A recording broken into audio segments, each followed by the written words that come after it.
তৃতীয় পথ সামরিক হস্তক্ষেপ। বাংলাদেশের ইতিহাসে যেটা অত্যন্ত স্বাভাবিক, তবে লম্বা সময়ে নয়, বড়জোর 2 বা 3 বছরের জন্য। সাউথ ব্লক থেকে খবর পাচ্ছি এই তৃতীয় পথটি নাকি এখনকার জন্য সবচেয়ে সম্ভাব্য। শেখ হাসিনার মৃত্যুদণ্ড স্থগিত রাখার জন্য দেশের সুপ্রিম কোর্টে নাকি শীঘ্রই শেখ হাসিনার পক্ষ থেকে মামলা দায়ের হবে। আপনারা হয়তো শুনেছেন ঢাকাস্থিত ইউরোপের 3টি দেশ, ডেনমার্ক, জার্মানি, ফ্রান্স সহ ইউরোপের আরো কয়েকটি দেশের ঢাকাস্থিত রাষ্ট্রদূতরা এখন দিল্লিতে আছেন। তারা কোনো আন্তর্জাতিক সম্মেলনে যোগ দিতে আসেননি, তবে সবাই আলাদাভাবে কিন্তু একসাথে এসেছেন ভারতীয় নেতৃত্বের সঙ্গে কথা বলতে। তারা নয়াদিল্লিতে ভারতের বিদেশ মন্ত্রী এস জয়শঙ্কর এবং জাতীয় নিরাপত্তা উপদেষ্টা অজিত ডোভালের সঙ্গে কথা বলেছেন। একই ধরনের কূটনৈতিক ব্যস্ততায় ভারতে নিযুক্ত মার্কিন রাষ্ট্রদূত সার্জিও গর, যিনি শুধু রাষ্ট্রদূত নন, তিনি দক্ষিণ এশিয়ায় আমেরিকার ভারপ্রাপ্তও বটেন। তিনি জয়শঙ্কর, ডোভাল এবং অবশেষে প্রধানমন্ত্রী নরেন্দ্র মোদীর সঙ্গে পর্যন্ত দেখা করেছেন। এতে ইঙ্গিত মেলে যে এটি কোনো একক দ্বিপাক্ষিক ঘটনা নয়, বরং বৃহত্তর কৌশলগত আলাপ চলেছে সবার মধ্যে। আলাপ যে চলেছে এবং সে আলাপ যে রীতিমতো অস্বাভাবিক, মানে স্বাভাবিক নয়, সেটা সবার একযোগে দিল্লি ছুটে আসা দেখে বুঝতে অসুবিধে হয় না। এখন প্রশ্ন, তারা সেখানে কি করছেন? আলাপ হয়ে থাকলে কি আলাপ হয়েছে? ভারতের বিভিন্ন সংবাদ মাধ্যম সূত্রে জানা যাচ্ছে এর মূল কারণ বাংলাদেশের সাম্প্রতিক রাজনৈতিক পরিবর্তন ও আসন্ন বাণিজ্য ঝুঁকি নিয়ে একটা কনসার্টেড এফার্ট, একটা সমন্বয় করা। বিশেষ করে ইউরোপীয় বাজারে বাংলাদেশের বাণিজ্য সুবিধা, শ্রম অধিকার, মানবাধিকার, নির্বাচন, আইসিটি বা ট্রাইব্যুনালে, মানে যেটা ইন্টারন্যাশনাল ক্রাইম ট্রাইব্যুনাল, সেখানে শেখ হাসিনা সহ আওয়ামী লীগ নেতাদের বিচার ও মৃত্যুদণ্ডের ইস্যু, এসব বিষয় ছিল এই আলোচনার মধ্যে। এবং এই খবর দিচ্ছে ভারতের প্রথিতযশা বিভিন্ন মেইনস্ট্রিম মিডিয়া। ভারতের দিক থেকে এই কূটনৈতিক যোগাযোগের আরেকটি উদ্দেশ্য ছিল আঞ্চলিক স্থিতিশীলতা, বাণিজ্য নীতি এবং নিরাপত্তা পরিস্থিতি সম্পর্কে নিজেদের অবস্থান স্পষ্ট করা ও বাংলাদেশে নতুন করে একটি অন্তর্ভুক্তিমূলক নির্বাচন করা। আওয়ামী লীগকে নিয়ে যে নির্বাচন, সে বিষয়ে পশ্চিমের দেশগুলোর সঙ্গে আলোচনা করে এক সারিতে নিয়ে আসা। বলা বাহুল্য আলোচনা হয়েছে। সেই আলোচনায় গৃহীত সিদ্ধান্ত, আবার বলছি, সেই আলোচনায় গৃহীত সিদ্ধান্ত আমেরিকার রাষ্ট্রদূত সার্জিও গর নিজে পৌঁছে দিয়েছেন ভারতের প্রধানমন্ত্রী নরেন্দ্র মোদীকে। একদিকে যখন এই বৈঠক হচ্ছে, তখন চীনের পররাষ্ট্রমন্ত্রী আবার রয়েছেন দিল্লিতে। আবার অন্যদিকে বাংলাদেশের প্রধানমন্ত্রী তখন রয়েছেন চীন সফরে। খুব বিরল পরিস্থিতি মনে হচ্ছে নাকি? মনে হচ্ছে না যে একটা বড় কিছু হতে চলেছে? কি চলছে রাজনীতির এই দাবা খেলায়? আমরা আসব সেই আলোচনায়।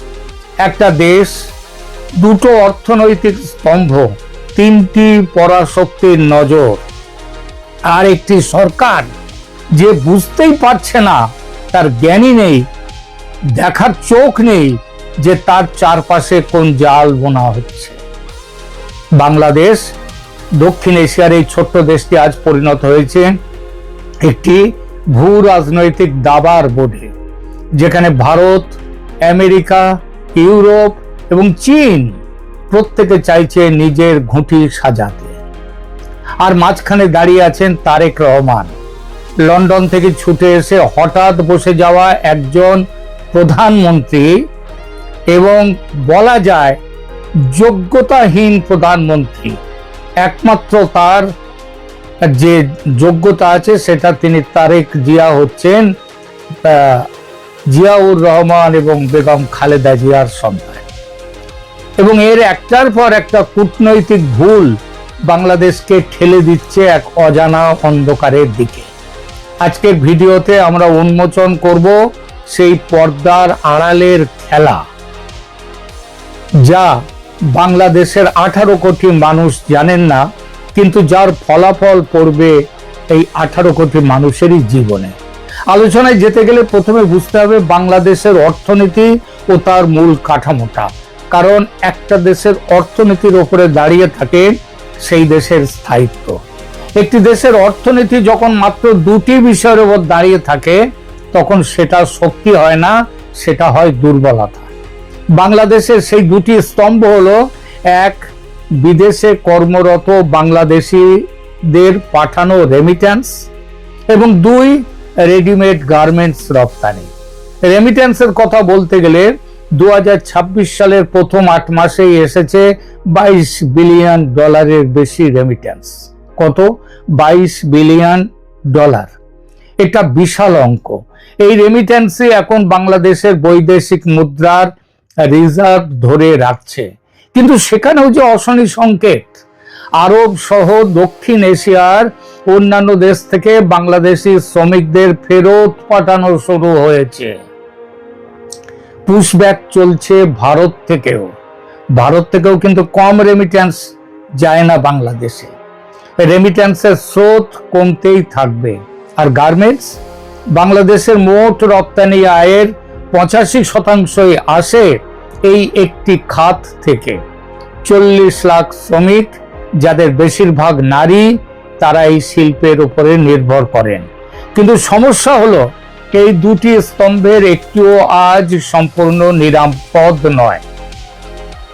গার্মেন্টস রপ্তানির বাজার, সেটা এখন চারদিক থেকে ঘেরাও হয়ে আসছে। আর এই ঘেরাওয়ের পেছনে কারা? ভারত এবং ইউরোপীয় ইউনিয়ন এবং আমেরিকাও। কিভাবে? দেখুন, বাংলাদেশ দীর্ঘদিন ধরে ইউরোপীয় ইউনিয়নে বিনা শুল্কে পোশাক রপ্তানি করে আসছে। এই সুবিধার নাম EBA, মানে এভরিথিং বাট আর্মস। স্বল্পোন্নত দেশ হিসেবে বাংলাদেশ এই বিশেষ সুবিধা পেত, কিন্তু এখন বাংলাদেশ সেই স্বল্পোন্নত দেশের তালিকা থেকে বেরিয়ে আসার দ্বার প্রান্তে। 2026 সালে আনুষ্ঠানিকভাবে উত্তরণ হবে এবং এর ফলে খুব শিগগিরই 1-2 বছরের মধ্যেই এই শুল্ক মুক্ত সুবিধা বন্ধ হয়ে যাবে বাংলাদেশের জন্য। সেদিন থেকে বাংলাদেশের পোশাকে ইউরোপে বসবে 12% পর্যন্ত শুল্ক। এটা একটা ধাক্কা, কিন্তু আসল বিপদটা এসেছে অন্য দিক থেকে। 2026 সালের জানুয়ারিতে স্বাক্ষর হয়েছে ভারত ইউরোপিয়ান ইউনিয়ন মুক্ত বাণিজ্য চুক্তি। ইউরোপীয় কমিশনের প্রেসিডেন্ট এই চুক্তিকে নিজেই বলেছেন মাদার অফ অল ডিলস, সব চুক্তির মা। এর সাথে সাথে আলাদাভাবে আবার ব্রিটেনের সাথেও ফ্রি ট্রেড এগ্রিমেন্ট করেছে ভারত। এই চুক্তির মানে কি? মানে হলো ভারতের পোশাক এখন ইউরোপের বাজারে শূন্য শুল্কে, মানে বিনা শুল্কে ঢুকবে। যে বাজারে বাংলাদেশ তার সুবিধে হারাচ্ছে, সেই বাজারে ভারত পাচ্ছে নতুন সুবিধে। এর পরিণতি 2026 সালের জানুয়ারিতে ইউরোপে বাংলাদেশের পোশাক রপ্তানি কমে গেছে। এই জানুয়ারিতে কমেছে 25%। একটি মাত্র মাসে 48 কোটি ইউরো উধাও হয়ে গেছে। এবং চলতি অর্থ বছরে সার্বিকভাবে রপ্তানি কমেছে বাংলাদেশের প্রায় 7%। এখন একটু ভাবুন, ইউরোপের বাজারে বাংলাদেশ শুল্কের মুখোমুখি আর ভারত পাচ্ছে শুল্ক মুক্ত প্রবেশ অধিকার। এই সমীকরণে কে জিতবে? এবার আসুন আমেরিকার কথায়। আটলান্টিকের ওপার থেকে ডোনাল্ড ট্রাম্পের আমেরিকা বাংলাদেশের জন্য একটি বাণিজ্য চুক্তির প্রস্তাব দিয়েছে। শুল্ক 37% থেকে কমিয়ে 19% নামিয়ে আনার কথা হয়েছে। এটা শুনতে ভালো, কিন্তু শর্তগুলো দেখুন। আমেরিকা চায় বাংলাদেশ তার পোশাক শিল্পে আমেরিকার তুলো ব্যবহার করবে। এর মানে ভারতীয় সুতোর উপর নির্ভরশীলতা কমাতে হবে, সাপ্লাই চেইন ঘুরিয়ে দিতে হবে। তাতে বাংলাদেশের কি হবে? এক, পরিবহন ব্যয় বাড়বে, খরচ বাড়বে, আর খরচ তো বাড়বেই, তার সঙ্গে সময় বাড়বে মাল আসার, প্রোডাক্ট তৈরি। কিন্তু আরো বড় শর্ত হলো কৌশলগত। বলা হয়েছে চীনের সঙ্গে সামরিক সম্পর্ক রাখলে এই সুবিধা থাকবে না। আর এখানেই তারেক সরকার পড়েছে একটা অদ্ভুত ফাঁদে। একদিকে তারেক সরকার চীনের সঙ্গে সামরিক সম্পর্ক ঘনিষ্ঠ করছে, চীনা যুদ্ধ বিমান কেনার আলোচনা চলছে, চীনা বিনিয়োগ আসছে। অন্যদিকে বাংলাদেশের 40 লাখ গার্মেন্টস কর্মীর রুটি নির্ভর করছে আমেরিকা ও ইউরোপের বাজারের উপর। আবার সেই বাজারেও কিন্তু, বিশেষত ইউরোপের বাজারেও, চীনা পোশাক তাদের সামনে বড় বড় চ্যালেঞ্জ ছুড়ে দিয়েছে। এই দুটো একসঙ্গে চালানো যায় না। আমেরিকা গার্মেন্টস কর্মীদের ওপরে যে আমেরিকা যে চাপ সৃষ্টি করছে, ইউরোপের চাপ সৃষ্টি করছে, আবার চীন সেখানে চলে আসছে। এই দুটো একসঙ্গে মেকআপ করা যায় না। কূটনীতির পরিভাষায় বলে, you cannot dance at two weddings with one pair of legs. এক রাত্রে দু জায়গার বিয়েতে আপনি গিয়ে নাচের প্রোগ্রাম নাচতে পারেন না, একটাকে বেছে নিতেই হবে। আর তারেক সরকার যত দেরি করছে সিদ্ধান্ত নিতে, তত বাড়ছে বিপদ। এখন আসুন সবচেয়ে গুরুত্বপূর্ণ প্রশ্নে, ভারত কি করছে? সোশ্যাল মিডিয়ায় অনেকে বলছেন ভারত নাকি বাংলাদেশ আক্রমণ করে রংপুর দখল করবে শিলিগুড়ি করিডর প্রশস্ত করার জন্য। এই তত্ত্ব আমার মনে হয় বাস্তবসম্মত নয়। আবার বলছি, রংপুর দখলের সম্ভাবনা আছে ভারতের। আমি নিজেই একটি করেছি এখানে এপিসোড, সেখানে ভারতের নীতি নির্ধারকদের মধ্যে অগ্রগণ্য একজন, তিনি ভারত কার্নাড। তিনি নিজে বলেছেন যে রংপুর দখল করে কিংবা রংপুর কিনে নিয়ে ভারতের চিকেন নেককে বড় এলিফ্যান্ট স্নেক করা উচিত। কিন্তু এই তত্ত্ব বর্তমানে দেখা যাচ্ছে এটা কিন্তু বাস্তবসম্মত নয়। কারণটা কি? দেখুন, ভারত যদি সত্যি রংপুর দখল করে শিলিগুড়ি করিডর চওড়া করতে চাইতো, তাহলে সেই করিডরকে ঘিরে এত দুর্গ তৈরি করতো না।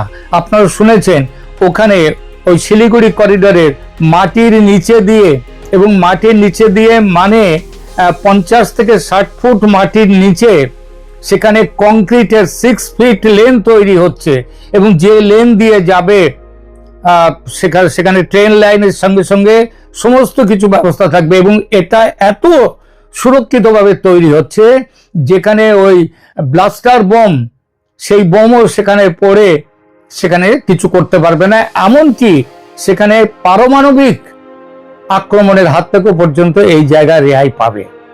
এইভাবে তৈরি করছে। তো ভারত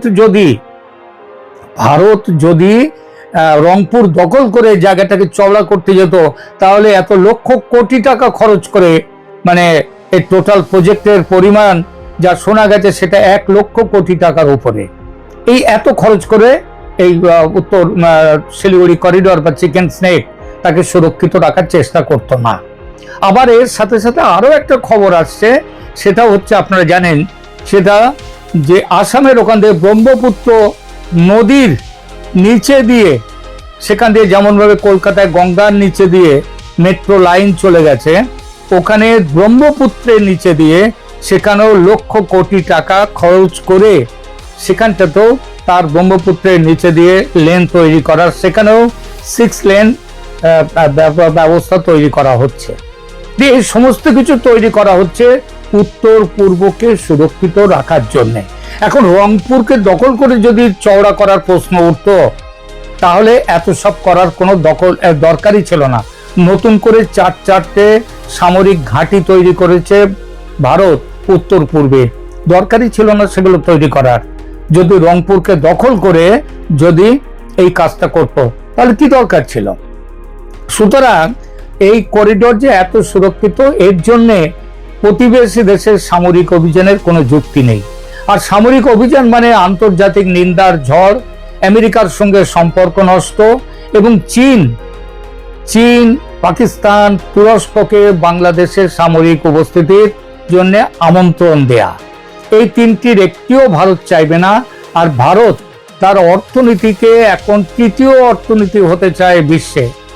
সুতরাং ভারত কোনো ঝুঁকি এখন নেবে না, কোন রকম সামরিক অভিযানে ভারত যাবে না। তাহলে ভারতের কাছে কি অস্ত্র আছে? অস্ত্র আছে অর্থনৈতিক চাপ। এই চাপ নীরব, ধারালো এবং এই চাপকে কেউ অস্বীকার করতে পারবে না। ট্রানজিট সীমিত করো বাংলাদেশের সাথে, জল বন্টন চুক্তি ঝুলিয়ে রাখো, অর্থনৈতিক চাপ দাও। ভারত ইউরোপিয়ান ইউনিয়নের ফ্রি ট্রেড এগ্রিমেন্ট দিয়ে বাংলাদেশের বাজার কুঁচকে দাও, বাংলাদেশের রপ্তানির রুট কঠিন করো। আর বাকি কাজটা তো করে দেবে আমেরিকা। বাংলাদেশ যেই চীনের কাছে ঘেঁষবে, এক এক করে আমেরিকার গোপন চুক্তির ফাঁসটা বাংলাদেশের গলায় শক্ত হয়ে লেগে যাবে।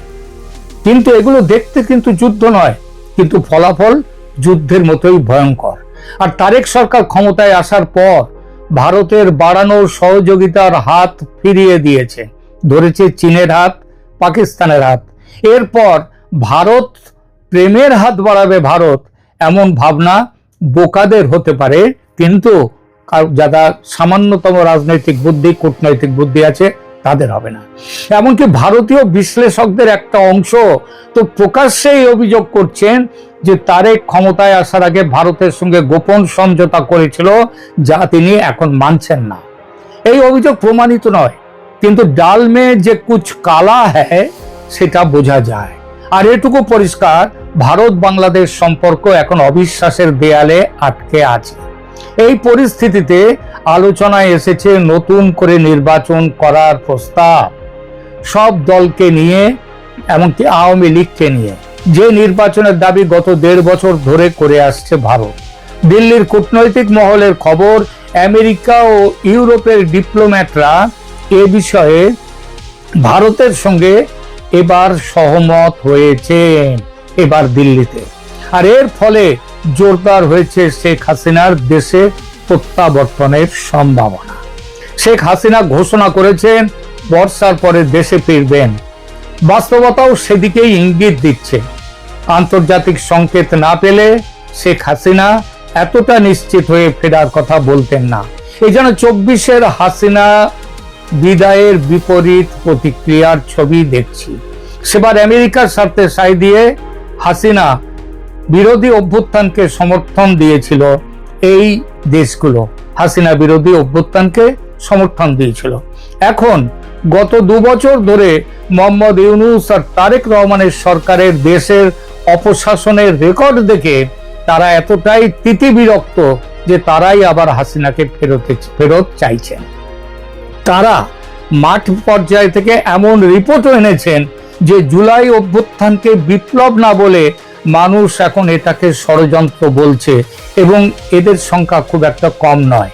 এর একটাই অর্থ, মানুষ বলছে এর চেয়ে শেখ হাসিনার আমল অনেক ভালো ছিল। অর্থাৎ হাসিনার ফেরার জমি তৈরি, যেমন দেশে তেমন আন্তর্জাতিক আঙিনায়।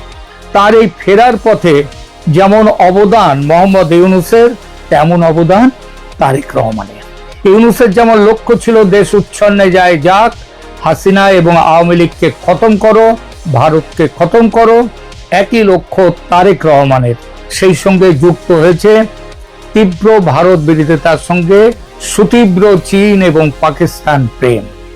তারেক রহমান কি কৌশলগত ভুল করছেন? অবশ্যই উত্তরটা হবে হ্যাঁ, এবং সেগুলো ছোট ভুল নয়। প্রথম ভুল চীন পশ্চিম দ্বিধা।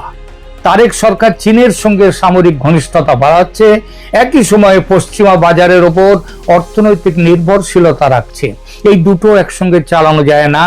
আপনি চীনের সামরিক ছায়া থেকে আমেরিকা ও ইউরোপের বাজারে সুবিধা পাবেন শুল্কমুক্ত আশা করতে পারেন না। আর এই দ্বিধাই বাংলাদেশের সবচেয়ে বড় কৌশলগত ব্যর্থতা। তারেকের দ্বিতীয় ভুল, ভারতকে অপ্রয়োজনীয়ভাবে চটানো। ভারতের সঙ্গে সম্পর্ক খারাপ রাখা মানে ট্রানজিটে চাপ, জল বন্টনে টানাটানি এবং উত্তর পূর্ব ভারতের সঙ্গে সংযোগ বাণিজ্য বন্ধ। এমনকি সামনে আসছে নেপাল থেকে যে ভারতের গ্রিড ব্যবহার করে বিদ্যুৎ আনার ব্যবস্থা, সেটাও ভারত বন্ধ করে দেবে। ইতিমধ্যে 20 মেগাওয়াট বন্ধ করে দিয়েছে। এই ক্ষতি দীর্ঘমেয়াদে পুষিয়ে নিয়ে দেয়া কঠিন। তারেক রহমানের তৃতীয় ভুল, জামাতের সঙ্গে জোটে না থেকেও জামাতি আদর্শ অনুসরণ করে চলা। বাংলাদেশে ক্রমশই যে আজ সন্ত্রাসী গোষ্ঠীদের, মৌলবাদী সন্ত্রাসী গোষ্ঠীদের বলবলাও শুরু হয়েছে, সেটা সরকারের প্রত্যক্ষ মদতে, যেটা ইউরোপ পশ্চিমা দেশগুলো সমর্থন করছে না। তাহলে বাংলাদেশের সামনে কি আছে? 3টি সম্ভাব্য পথ। প্রথম পথ, তারেক সরকার যদি অর্থনৈতিক সংকট সামলাতে পারে, পশ্চিমা বাজার ধরে রাখতে পারে এবং ভারতের সঙ্গে ন্যূনতম কার্যকর সম্পর্ক যদি তৈরি করতে পারে, তাহলে সরকার টিকে থাকবে এবং ধীরে ধীরে শক্ত হবে।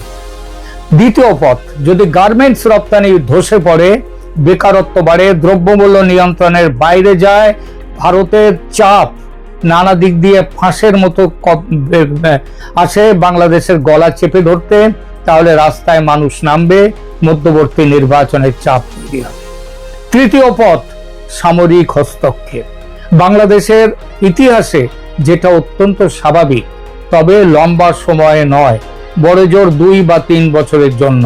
সাউথ ব্লক থেকে খবর পাচ্ছি এই তৃতীয় পথটি নাকি এখনকার জন্য সবচেয়ে সম্ভাব্য। শেখ হাসিনার মৃত্যুদণ্ড স্থগিত রাখার জন্য দেশের সুপ্রিম কোর্টে নাকি শীঘ্রই শেখ হাসিনার পক্ষ থেকে মামলা দায়ের হবে এবং সেনার একটি বড় গোষ্ঠী, বড় অংশ শোনা যাচ্ছে, তার মধ্যে জেনারেল ওয়াকারুজ্জামান তিনিও আছেন, তিনিও চাইছেন যে তারেক রহমানের এই সরকারের সপক্ষে নয়, এই সরকার চলে যাক। ইতিমধ্যে ভারতের আর্ম টুইস্টিং আরো শক্ত হবে। বাংলাদেশের অর্থনীতি বিপুল চাপে পড়তে চলেছে, আর সেই পরিস্থিতিতে কি হবে সেটা নির্ভর করবে বাংলাদেশের 40 লাখ গার্মেন্টস কর্মী, প্রবাসী শ্রমিক এবং জনগণের উপর। ইতিহাস বলে বাংলাদেশের সব পরিবর্তন এসেছে খালি পেটের আর্তনাদ থেকে। পর্দার আড়ালে খেলাটা কিন্তু চলছে, খেলা শুরু হয়ে গেছে, খেলা চলছে। এপিসেন্টার এখন দিল্লি। ভারত খেলছে অর্থনৈতিক চাপের খেলা, আমেরিকা খেলছে শর্তের খেলা, ইউরোপ খেলছে বাজার সংকোচনের খেলা, মানবাধিকার রক্ষণের খেলা, ইনক্লুসিভ নির্বাচনের খেলা, আর চীন খেলছে বিনিয়োগের জাল দিয়ে বাংলাদেশকে চেপে ধরার খেলা। মাঝখানে বাংলাদেশ, একটি দেশ যার অর্থনীতির 2টো স্তম্ভ, একটি অনভিজ্ঞ সরকার এবং কোটি মানুষের স্বপ্ন। তারেক রহমানের সরকার যদি এই জটিল সমীকরণ না বুঝে শুধু দলীয় স্বার্থের রাজনীতি করতে থাকে, তাহলে বাংলাদেশকে একটি গভীর সংকটের মধ্যে দিয়ে যেতে হবে এবং সেই সংকটের মূল্য যত না দেবেন রাজনীতিবিদরা, তার থেকে বেশি দিতে হবে সাধারণ মানুষকে। ইতিহাস কিন্তু তৈরি হচ্ছে, আপনি কি দেখতে পাচ্ছেন? ভিডিওটি ভালো লাগলে শেয়ার করুন, লাইক দিন, বাংলাদেশের ভবিষ্যৎ নিয়ে আপনার মতামত কমেন্টে লিখুন, আর চ্যানেলটি সাবস্ক্রাইব করুন, কারণ এই ধরনের বিশ্লেষণ, নিরপেক্ষ বিশ্লেষণ আপনি আর কোথাও পাবেন না। আপাতত রাখছি, ধন্যবাদ।